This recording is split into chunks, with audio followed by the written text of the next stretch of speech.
Assalamu alaikum. This is me, Dr. Saif Ullah, and welcome back to the DAX Masterclass. In our previous video, we tackled the foundational dim date table and learned how to build custom date columns to power our time intelligence. If you missed that, check the link in the cards above and also placed in the description of this video.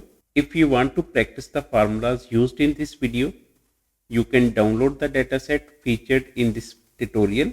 The download link is available in the description of the video. Today we are taking the next step. We are moving from building tables to generate insights. We are going to master aggregation functions, the workhorses of DAX that allows you to turn millions of rows into a single meaningful number. Specifically in this video, we will discuss sum and average functions, minimum and maximum functions to calculate the ranges, count, distinct count and count rows to count rows. Let's start with the basic, the sum function. The sum function adds up every value in a column. Syntax is simple. Sum start the parenthesis column name. We can use this to calculate the total revenues, total sales, total profits, total quantities and so on. Let's move toward Power BI and perform the sum function. We will create an aggregation table and calculate the sum using the measures. To calculate the table, we will move toward Modeling tab, press on New Table, write the name aggregation equal to and press enter. Our aggregation table is created. Next, we have to calculate the sum by using the measures. In aggregation table, we will click on new measures. We have the fact sales table, and from the fact sales, we are going to calculate the total revenue. Total revenue equal to sum of fact sales and select revenue. This will calculate the total revenue. If we go in table view and open the aggregation table, there will be no change. When we use measures in Power BI to apply different functions, there will be no change in the table. No value will appear, but we can check the computed values in the report view.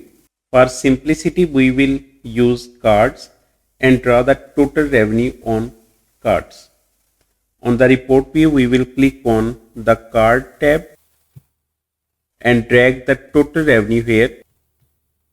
This shows that our total revenue is 71 million. Next is the average function. It calculates the arithmetic mean of the data given in the column. A common mistake is using it on a column that has zeros where it should have blank. Let's again move toward Power BI and perform the average function. We will move toward the aggregation table and click on new measures. We will apply the average function to calculate the revenue per order, and syntax is very simple. Revenue per order is equal to average fact sales and select the revenues. It will calculate the average revenue per order. Press enter, and again in the report view we will drag average revenue per order on a card. We can place a new card or can also use the same card. For simplicity, we are placing revenue per order on the same card that we have previously created. So drag revenue per order, and the answer is 208.5k revenue per order. Next, we have maximum and minimum functions.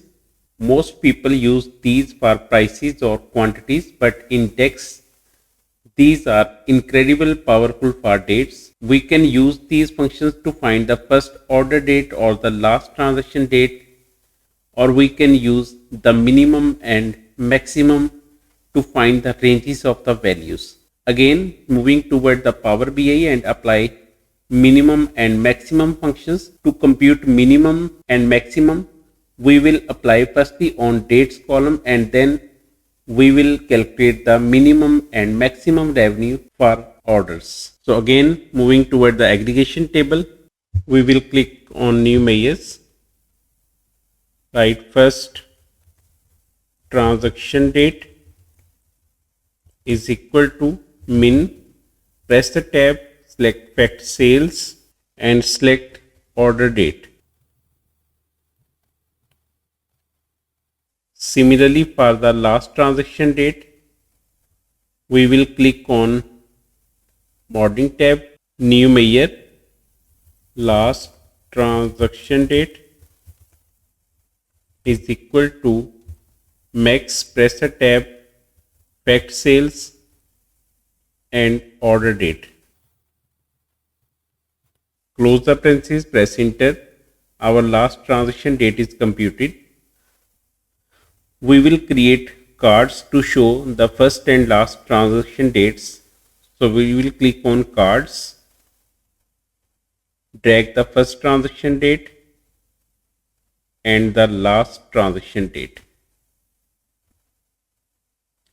It shows that our first transaction date was on 1st Jan 2022 and the last transaction date was 25th December 2023.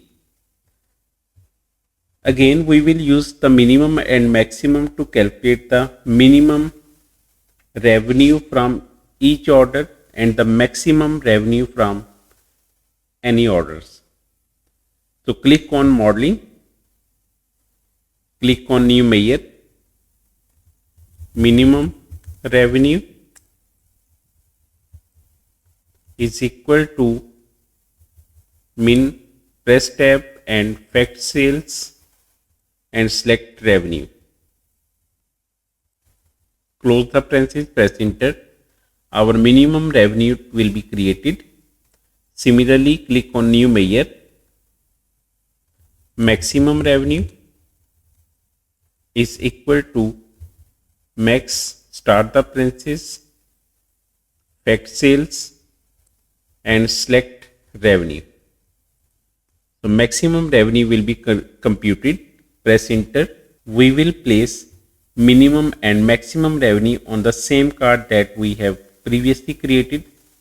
So maximum revenue per order and minimum revenue per order. So it shows that 2000 is the minimum revenue per order and the maximum revenue per order is 2 million. Now let's talk about counting. Beginners often get confused here. We have three functions: count function, distinct count functions, and finally the COUNTROWS function. The count function counts the non-blank values in a column. It ignores the blank rows. Distinct count counts unique values, and finally the COUNTROWS function counts all rows in a table. Let's move toward Power BI and apply the count, distinct count and COUNTROWS function. We will apply this on the customer ID. Again, in aggregation table, we will click on new measure, customer count is equal to, for the customer count, we will use distinct count and select fact sales and select customer ID. Close the parentheses, press enter. Next, we will use the count function to calculate the overall total transactions. We will click on new measure, total transactions is equal to count fact sales and select order ID. It will calculate the total number of transactions. And lastly, COUNTROWS to calculate the same total transactions. Total transactions, count rows is equal to count rows, start the parenthesis, select fact sales. In count rows, there is no need to select the column. It will calculate the rows that are created in the table. Press enter. Our total transactions will be computed. We will create a new card and place total transactions by using COUNTROWS functions and customer count. It shows that we have 12 unique customers and we have 341 total transactions, and there are no blank rows, so count function and COUNTROWS functions provide the same answer. All the data used in this session is linked in the description below. Download the Power BI file and try creating these measures yourself. In the next video, we will step up to iterator functions like SUMX and AVERAGEX. Don't forget to like, subscribe and hit the bell icon to stay updated with the masterclass. I will see you in the next video. Thank you. Take care. Allah Hafiz.